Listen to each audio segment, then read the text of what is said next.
No one came to visit the old man when he was sick, and when they read the will, they were astonished by what he had left behind. The wind stirred the treetops in the vast garden of the mansion. Through the window, Hector Alvarez watched the dry leaves move over the lawn.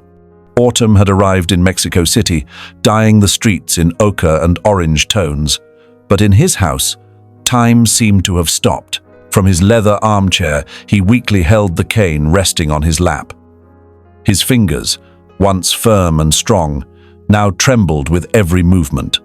It had been days since he had received a call from his children, but he didn't deceive himself with false hopes. He knew they wouldn't come. Beside him, Rosa Mendez entered with careful steps, balancing the silver tray with breakfast. The aroma of freshly brewed coffee tried to fill the air with some warmth, although in the mansion only the remnants of a home once full of life remained. "Good morning, Don Hector," she said, placing the tray on the table next to him. "I made sweet bread for you, just how you like it." The man barely moved his head in a gesture of thanks. His eyes remained fixed on the window, where an old wooden swing hung motionless. He remembered his children's laughter when they were young, the races through the garden, the bedtime story nights. Now, only the wind talked to him. "Did any of them call today?" he asked, without taking his eyes off the landscape. Rosa lowered her gaze and softly shook her head. "No, sir," she replied, with the tone of someone who had said those same words too many times. A heavy silence fell over the room. Hector let out a broken sigh and set the cane aside. He rested his elbows on his knees, intertwining his hands as his thoughts sank into the past. "I worked all my life for them," he murmured. "I gave them everything I had. I thought that would be enough." The woman stepped a little closer, her expression full of compassion. She had worked for him for more than 20 years. She had seen those children grow up, leave, and forget the home where they were born. "You did what any father would do," she said in a soft voice. "They're the ones who didn't know how to appreciate it." The man closed his eyes for a moment.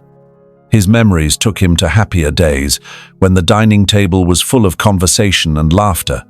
Now, the echo of his own voice barely found a reply in the mansion's walls. The sound of the front door interrupted his thoughts. Rosa turned her head with a look of alert. No one usually visited them without warning. "I'll go see who it is," she said, walking quickly toward the entrance. When she opened the door, she found Leonardo Alvarez on the threshold. He wore a dark suit and had his hair perfectly combed back. His expression was impassive, but his eyes had a calculating gleam. "Good afternoon, Rosa," he said without waiting for a reply. "I'm going to see my father." The woman stepped aside with a doubtful gesture.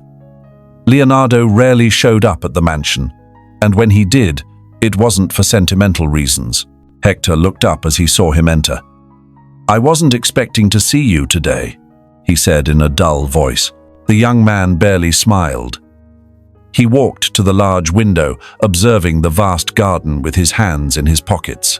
"I thought it was a good time to visit you," he said, turning his head toward him. "I wanted to talk about something important." His father looked at him in silence. He knew that tone well. It wasn't that of a concerned son, but that of a businessman. "About what?" he asked indifferently. Leonardo stepped a little closer. "About your will," he replied bluntly. Rosa, who had remained at the entrance, felt a chill run down her spine. "Your father is not in a condition to talk about that right now," she intervened firmly. The man gave a cold smile and slowly turned his head toward her. "This is none of your business, Rosa," he said, without losing his composure. Hector raised a hand, indicating that it wasn't necessary to argue. "Leave us alone, please," he asked calmly. The woman hesitated, but finally nodded and left the room. Leonardo sat down in front of his father, crossing one leg over the other. "Listen, Dad," he began, adjusting his tie. "You know that Ana and Mateo aren't looking out for you like I am. They never have. And when the time comes to divide the inheritance, I know there'll be problems. It's best to make sure everything is clear from now on." The man rested his hands on the arms of the chair. "And What do you consider fair, son? He asked in a tone devoid of emotion.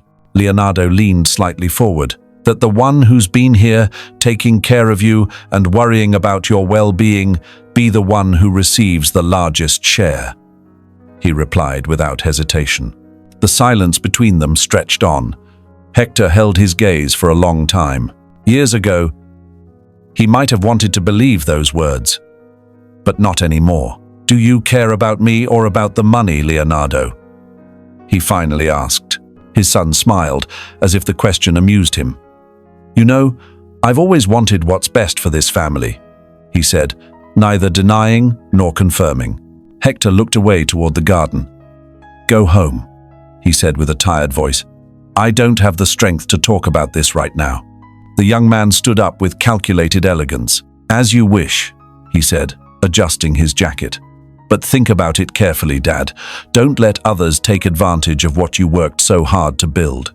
He walked toward the door unhurriedly. Before leaving, he turned his head. See you soon, he said, before disappearing down the hallway. When the door closed behind him, Hector felt a weight in his chest. He shut his eyes and rested his forehead in his hand. Rosa returned after a few minutes. Are you okay, Don Hector? She asked with concern. The man opened his eyes slowly. I was wrong about them, he murmured. Rosa came closer, gently taking his hand. You did the best you could, she said sincerely. But in Hector's eyes, there was only weariness and a pain that time had not been able to ease. A few hours later, in a luxurious restaurant, the dim lights cast soft shadows on a white tablecloth. The glassware reflected golden glimmers from the central chandelier, and a discreet murmur floated in the air. Isabel Alvarez ran her fingertip along the rim of her wineglass, barely paying attention to it. Across from her, Leonardo leaned back in his chair with his usual confident expression. I'm glad you came, he said, setting his glass on the table. Matteo, seated to his right, stirred the ice in his whiskey with a spoon without looking at him. You were pretty insistent, he commented, with a note of annoyance in his voice. Isabel, who had spent the whole day undecided about whether or not to come, exhaled softly. Why did you call us, Leonardo? She asked, folding her hands in her lap. The eldest of the siblings gave them a measured look before leaning forward. It's about Dad, he said bluntly. Matteo let out a short sigh and set the spoon aside. If he's sick, why aren't we at his house instead of here? He asked, fixing his eyes on his older brother. Leonardo shook his head with a patient smile. It's not his health that worries me, he said. It's his will. Silence briefly settled over the table. Isabel felt a pang in her stomach. Do you hear yourself? Said Matteo in disbelief. Dad is still alive, and you're already talking about his inheritance. His brother took a sip of wine before responding. Precisely because he's still alive is why we have to act now, he explained. If we don't, he might make rash decisions. Isabel narrowed her eyes. What do you mean by rash? Leonardo rested his elbows on the table and intertwined his fingers. We all know Rosa has too much influence over him, he said with a calculated tone. And if we're not careful, he might be convinced to do something stupid with his money. Matteo let out a dry laugh. Like what? Donate it all to charity? His brother didn't smile. Who knows? But I'm not going to sit back and wait to see what happens, he stated. Isabel pushed her glass aside and crossed her arms. Dad isn't an idiot, she said. If he trusts Rosa, it's because she's been there for him all this time, more than us. Matteo nodded, turning to his older brother. And let's be honest, Leonardo. You're not here for the family. You're here because you want to make sure the inheritance ends up in your hands. The young man's expression didn't change, but his fingers tightened slightly on the table. That's not fair, he said in a controlled tone. I'm thinking about all of us. Matteo shook his head and took his whiskey, drinking a long sip before speaking again. Sure, of course you are. Isabel looked at both of them. It had been years since the last time the three of them shared a dinner without tension between them. It seemed that the gap separating them only grew deeper over the years. What do you want us to do? she finally asked. Leonardo leaned back in his chair with a slight smile of satisfaction. Talk to him, he replied. Make sure he makes rational decisions before it's too late. Matteo set his glass down on the table with a sharp thud. And what does rational mean to you, Leonardo? That he leaves you the biggest share of the inheritance? The eldest of the three smiled calmly. I'm not saying he should leave it all to me, he said. Just that he doesn't waste what he built. The waiter approached at that moment, interrupting the tension. Can I bring you anything else? He asked, with a polite smile. The young woman shook her head, while Matteo exhaled in frustration. The eldest, on the other hand, took the menu calmly. Bring us another bottle of wine, he ordered. The waiter nodded and walked away. Isabel grabbed her purse and stood up. I don't want to continue this conversation, she said. Leonardo raised an eyebrow. Are you going to sit back while Rosa ends up with everything? She looked at him wearily. If Dad decides to leave her something, it's his right. We're the ones who left him alone. Matteo smiled in approval and also stood up. For once, Isabel is right. The eldest watched them calmly as his sister picked up her coat. Do whatever you want, he finally said. But don't come crying later. Isabel held his gaze a moment longer before turning away. Matteo followed her, leaving their older brother alone at the table. The young man sighed and picked up his wine glass. He had lost that battle, but there was still a long game ahead. 2 days later, Hector had made an irrevocable decision. His health was rapidly deteriorating, and he wouldn't wait for it to get worse. Accompanied by the last rays of sunset, he was in his study. He slid his hand over the polished wood of his desk, feeling the cold touch beneath his worn fingers. That place had been the center of his life for decades, the place where he had made every decision that built his fortune. Now, the weight of those same decisions fell on his shoulders like a slab. In front of him, a sealed envelope rested on the table, his signature still fresh on the flap.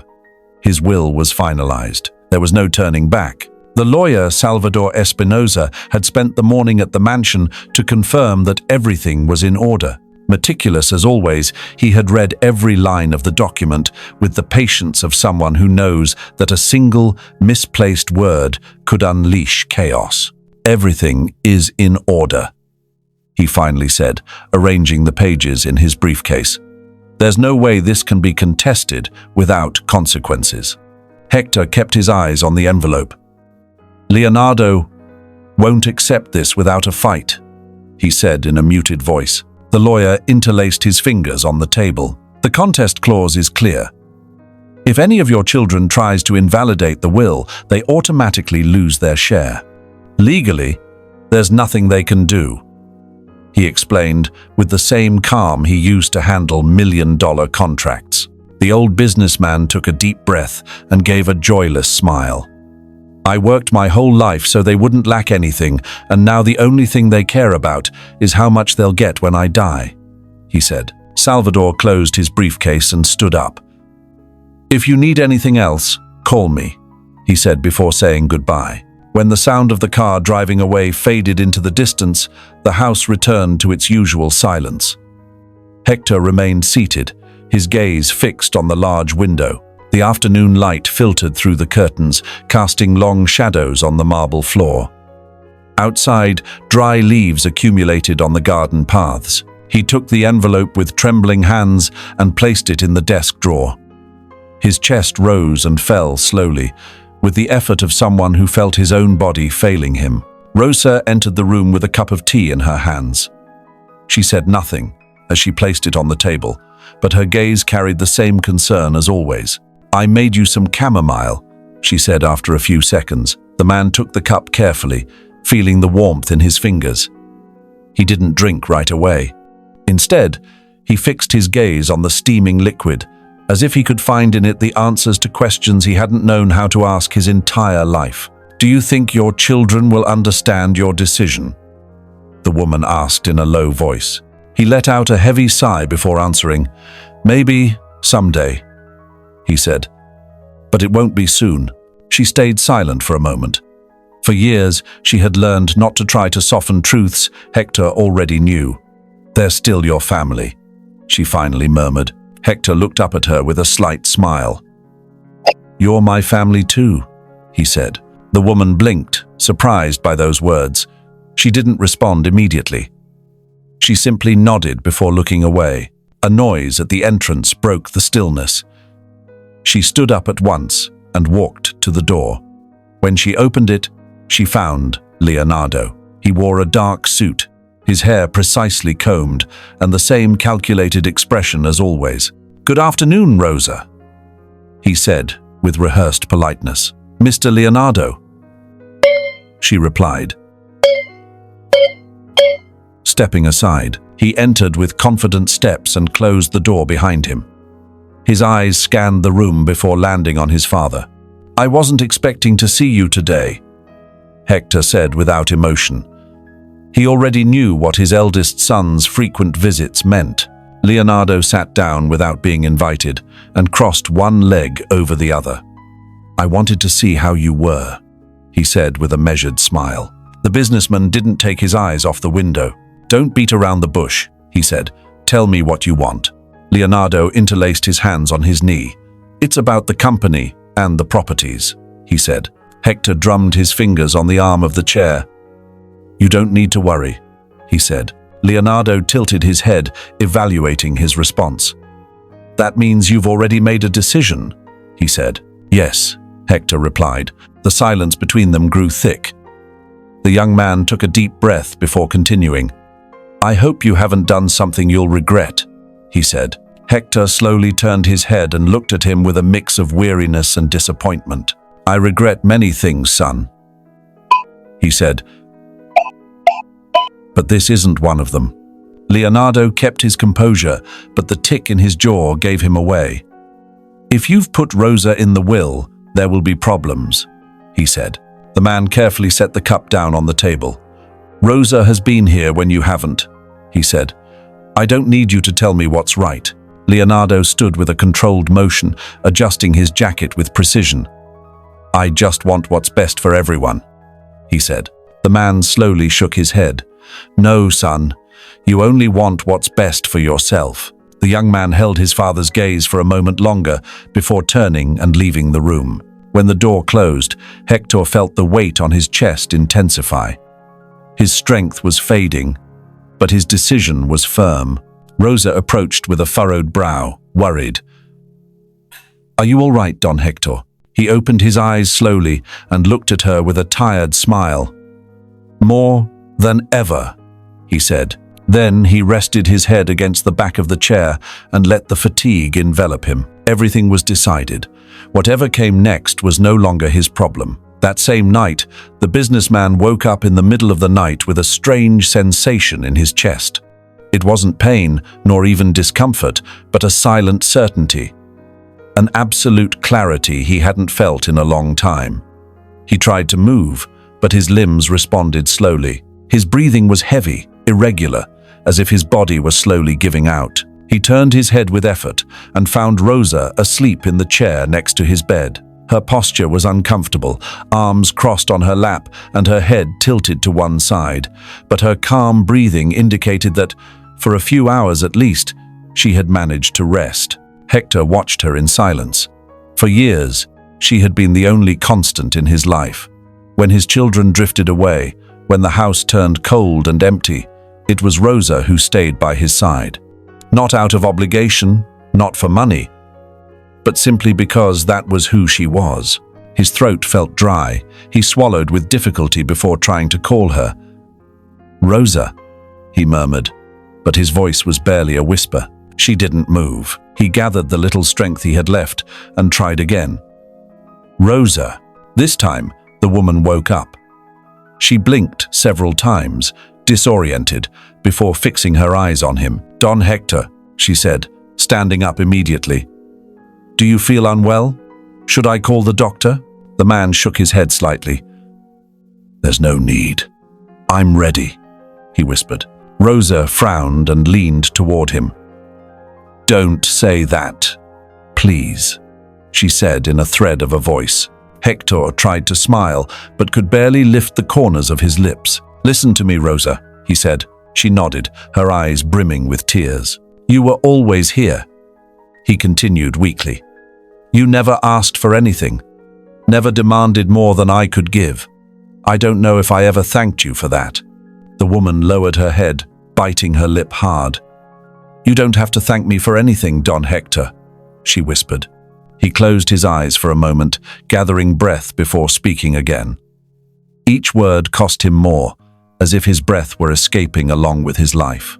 "If you ever felt that I didn't value what you did for me, I want you to know that's not true," he said. "You never bore my name or shared my blood, but you were more family to me than my own children." Tears rolled silently down Rosa's face, but she didn't look away. "Don't say that, Don Hector," she murmured with a breaking voice. "Your children can still change. They can still understand." The man let out a slow, barely perceptible sigh. "Maybe, but I won't be here to see it," he said with a faint smile. The woman's hand squeezed his, trying to offer him warmth. But Hector's fingers were already beginning to grow cold. "No," she whispered with restrained desperation. The man looked at her with tenderness. "Grant me one last favor, Rosa," he asked, his voice barely a breath. She nodded immediately. "Anything." "Make sure what I left behind doesn't go to waste," he murmured. "Let it serve someone who truly needs it." The woman's tears fell onto the sheet, but her voice remained firm. "I promise," she whispered. Hector slowly closed his eyes. "Thank you," he said in a breath so faint, Rosa barely heard it. His body relaxed completely. The woman held his hand in hers, but there was no more pressure in his fingers. Time seemed to stop. There was no sound, except the distant echo of a clock in some corner of the house. Hector Alvarez, the man who had built an empire, who had loved his family and been abandoned by it, was gone. And with him, an era had come to an end. Dawn brought a cold, heavy air. Rosa remained seated beside Hector's bed, her hands folded in her lap. Since he had stopped breathing, she hadn't moved. Her eyes, red from exhaustion and tears, remained fixed on the serene face of the man she had served for over 20 years.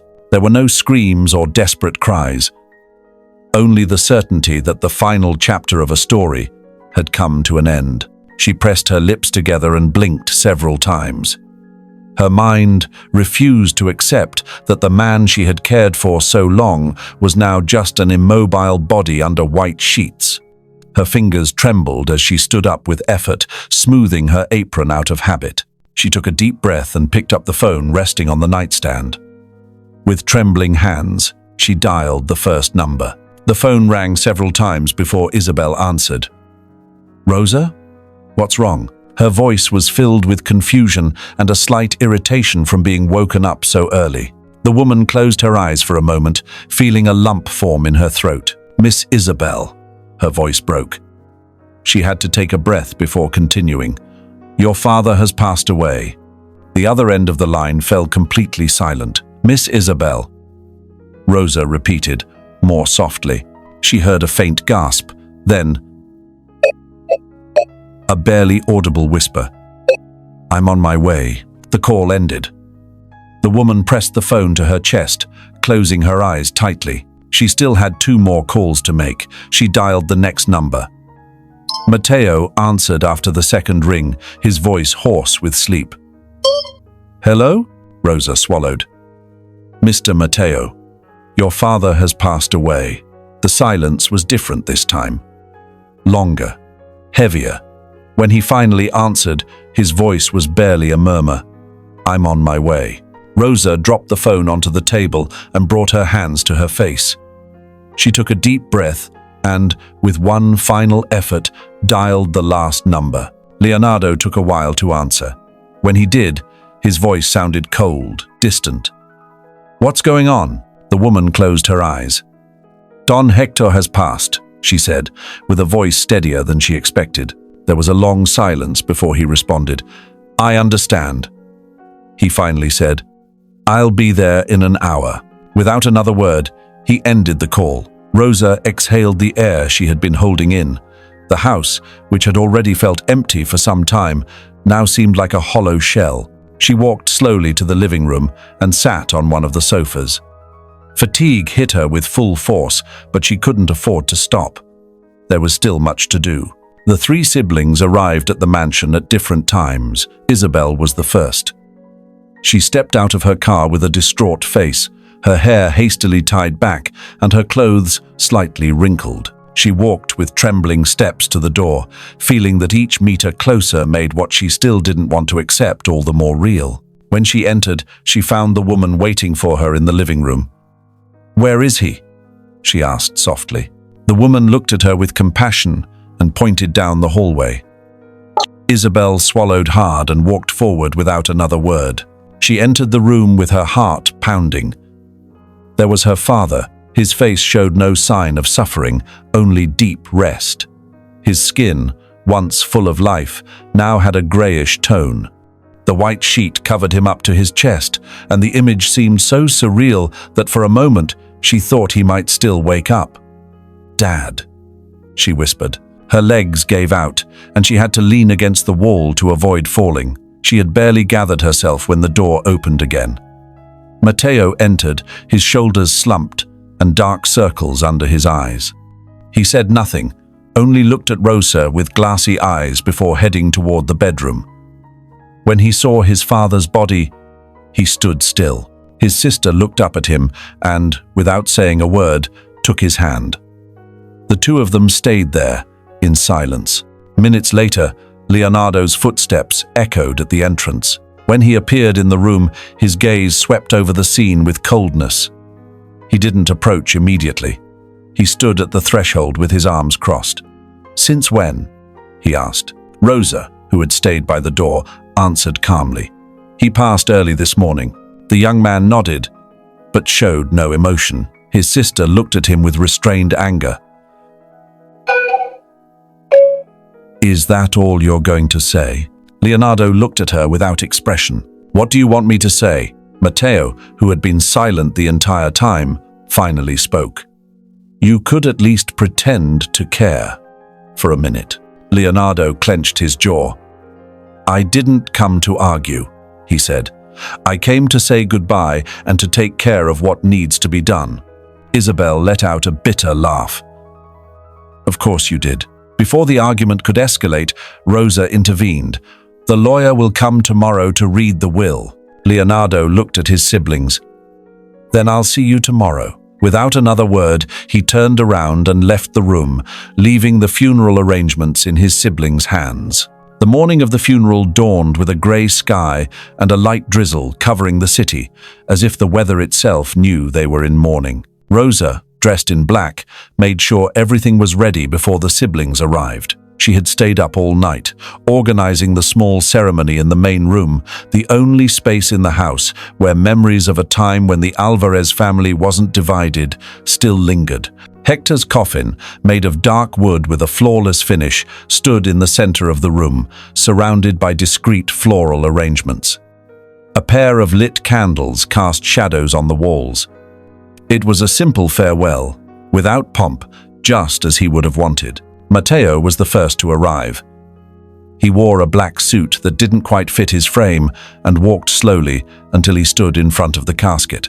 His hands trembled slightly as he glanced at the nameplate engraved in gold letters.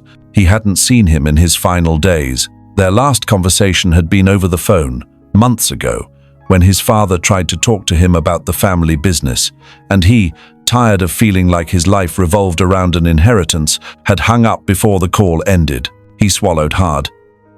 "I'm sorry, Dad," he whispered. He had barely stepped aside when Isabel entered, her eyes swollen from crying. She wore a dark coat over her shoulders, and her hair, usually carefully styled, was messily tied up. She stopped at the sight of the coffin and felt her knees weaken. The young man saw her falter and, without a word, offered her his hand. Isabel took it tightly and moved forward to the coffin, holding back the tears that threatened to overflow. Rosa watched from a distance with a mix of sadness and pride. She knew Isabel had avoided visiting her father in recent years, caught up in her own life, her own world. And yet, here she was. The sound of the front door opening again made everyone turn their heads. Leonardo appeared, impeccably dressed as always. His black suit was perfectly tailored, his tie adjusted with precision, but his face was an unreadable mask. He hadn't even bothered to help with the preparations. He walked to the center of the room, looked at the casket with a neutral expression, and stopped at a respectful distance. Isabel was the first to break the silence. "Don't you have anything to say?" she asked with a trembling voice. The eldest brother narrowed his eyes and slid his hands into the pockets of his jacket. "I came to say goodbye," he said simply. Matteo let out a scoff and shook his head. "Always so cold," he muttered. Leonardo turned his head toward him. "Would you prefer I put on a show? Cry in front of everyone?" Isabel shut her eyes tightly. "I don't know what I expected from you," she whispered. Rosa, who had remained silent all that time, cleared her throat and stepped closer to the casket. "Your father left clear instructions that he wanted a simple funeral," she said. "No empty tributes, no long speeches, just his family." Matteo lowered his head. "And how are we supposed to say goodbye?" The woman placed a hand on the casket. "By doing what he wanted, reflecting on what he truly left behind." Isabel let out a muffled sob. What he left behind was a broken family. Matteo ran a hand over his face, trying to pull himself together.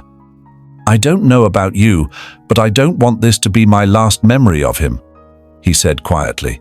His older brother looked at him skeptically. "And what do you plan to do about it?" The young man shrugged. "I don't know, but maybe we could start by acting like we're actually siblings." Silence settled over the room once more. Rosa, her eyes damp, looked at all three of them. "In a few hours, the lawyer will come to read the will," she said quietly. "I hope his final wishes will be respected." Leonardo held her gaze for a moment before nodding slightly. "I have no doubt they will be," he said. But no one believed his words. A few hours later, the three siblings were seated in Salvador Espinosa's office. The lawyer adjusted his glasses and placed a sealed envelope on the table. "Don Hector was very clear with his decisions," he said. Leonardo crossed his arms. "Let's get to the point." The lawyer nodded and began to read. The majority of Hector's fortune would be allocated to a charitable foundation in his name, dedicated to assisting elderly people in vulnerable situations. The administration would be handled by Rosa Mendez, who, per Hector's request, would have the final say over the use of the funds. Isabel covered her mouth with her hand. Matteo closed his eyes and exhaled slowly. Leonardo, on the other hand, stood up abruptly. "This is a joke," he said. Salvador didn't flinch. "It's not. And there's a specific clause. If any of you tries to contest this will, you automatically forfeit your share." The young man clenched his fists. "Dad had no right to do this." His brother looked at him firmly. "Yes, he did." The lawyer placed another envelope on the table. "He also left you a letter." Con. Matteo took it and began to read aloud. "I didn't seek to punish you, only to teach you that true wealth isn't in what you possess, but in what you do with it." As soon as he finished reading, the eldest brother walked out of the office without saying a word. Time moved with unbearable slowness after the reading of the will. The Alvarez mansion, once a symbol of success and power, now felt like an empty shell. A place far too large to hold only memories. Rosa remained there, fulfilling the promise she made to Hector. The Alvarez siblings, on the other hand, each coped with their grief in different ways. Isabel shut herself in her home, trapped in an internal struggle she didn't know how to resolve. Matteo wandered aimlessly, trying to understand what his father had truly meant to teach them with his final wishes. And Leonardo simply disappeared. 1 week after the funeral, Isabel arrived at the mansion unannounced. Rosa found her at the entrance, her face dimmer than she remembered. She wore a dark coat, and her hair was tied back without the usual care. "May I come in?" she asked in a whisper. The woman nodded and stepped aside to let her in. The house was quieter than usual, and every step Isabel took echoed on the marble floor. She walked slowly to the living room, where everything remained just as it had been the last time she was there. She stopped in front of the fireplace and looked at the old photo of her father, still resting on the mantel. "I don't know why I'm here," she admitted after a few seconds. "Maybe because you still have questions," Rosa said, pouring coffee into 2 cups. The young woman sat down and stared at the steaming liquid with a distant look. She ran a finger along the rim of the porcelain before speaking again. "I spent the last few years convincing myself that Dad was fine without me, that he didn't need me to visit because he had his life sorted. But now I can't stop thinking about how lonely this house must have felt." Rosa looked at her with an expression that wasn't reproachful, but understanding. "Your father never stopped loving you," she said gently. "But he was waiting for you to come to him on your own." Isabel gave a bitter smile. "And we never did." Silence settled between the 2 women until the younger one lifted her head with a glint of determination in her eyes. "I'm going to help with the foundation," she said. "Not to redeem myself with him, because it's too late for that. But I want to do something that makes sense with what he left behind." Rosa nodded, feeling that, for the first time, someone truly understood the lesson Hector had tried to teach them. 2 days later, Matteo showed up at the mansion unannounced. Unlike his sister, he didn't arrive with well-thought-out words or clear intentions. He just wanted answers. "How am I supposed to move on with my life after this?" he asked as he walked through his father's study, touching the books and objects as if they were relics from an irretrievable past. Rosa, watching him from the doorway, crossed her arms. "Maybe you should ask yourself what your father would do in your place," she said. The young man let out a bitter laugh. He was strong.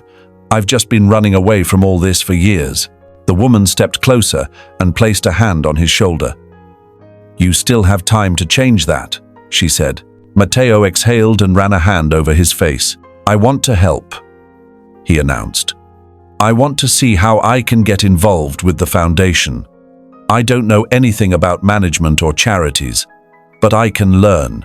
Rosa smiled, moved by the change in him. "Your father would be proud." The young man shook his head and looked around the room one last time before leaving. "I hope so." While his siblings tried to find their path, Leonardo remained silent. He didn't answer calls or messages. Isabel and Matteo assumed he had distanced himself for good until almost a month after the funeral, when he showed up at the mansion without warning. Rosa found him in his father's office, standing in front of the large window. He looked thinner, his face marked by dark circles and his expression wavering between anger and confusion. "I thought you wouldn't come back," the woman said cautiously. Leonardo turned his head and looked at her with a mix of exhaustion and skepticism. "So did I," he admitted. He was quiet for a few seconds before pulling a crumpled envelope from his jacket and tossing it onto the desk. "Dad wrote to me before he died," he said. The woman approached slowly, recognizing Hector's unmistakable handwriting on the envelope. "Why didn't you read it earlier?" she asked. The young man laughed without humor. "Because I didn't want to hear what he had to say." He took a deep breath before sitting down and opening the envelope. His hands trembled slightly as he unfolded the letter. "Son, I know this won't be easy to accept. I know you believe you deserved more, but I want you to understand something. Wealth is not about how much you own, but how you use it. I spent my whole life making sure you never lacked anything, but I never wanted money to define you. You still have time to find your own path, to prove that you can build something for yourself. Don't fight for what doesn't belong to you. Instead, build your own. That's what I always wanted for you." When he finished reading, Leonardo closed his eyes for a moment and exhaled deeply. "I'm not ready to accept all this yet," he admitted in a low voice. "But at least I'll try to understand it." Rosa nodded with a slight smile. "That's already a start." The young man stood and tucked the letter back into his jacket. "I'm going to travel for a while," he said. "I need to get away from all this. But when I come back, maybe I can help with the foundation." The woman looked at him with surprise but didn't question his decision. "When you're ready, we'll be here," she replied. Without another word, Leonardo left the office and disappeared into the mansion he had once considered his own. As the sun set on the horizon, Rosa remained in the room. The letter from Hector still on the desk. The man who had built an empire had not only left an inheritance, but a lesson that, though late, had finally begun to resonate in his children's hearts. Several months later, a gentle breeze blew through the city as the Hector Alvarez Foundation officially opened its doors. After much planning and effort, the businessman's vision was finally becoming a reality. Isabel and Mateo had been involved in every detail, ensuring everything was in place. It wasn't an attempt at redemption, but a genuine way to honor their father's memory. The inauguration took place in a remodeled building in the city center, a spacious and well-lit place, with rest areas, medical offices, and recreation spaces for the elderly who would benefit from the foundation. Photos of Hector adorned several walls, accompanied by quotes he used to say. At the main entrance, a bronze plaque bore his name, along with a simple dedication. "May no one ever feel alone again." Rosa observed everything with a tight chest. She never imagined she would one day be at the head of something so big, but there she was, overseeing the final details as the first people began to arrive. Isabel appeared beside her, dressed in an elegant yet understated suit. She had matured a lot in recent months. She no longer cared so much about the image she projected, but about the actions she took. "Ready for the big day?" she asked, crossing her arms. The woman nodded with a calm smile. "I am," she replied. Mateo arrived shortly after, with a coffee in one hand and a folder in the other.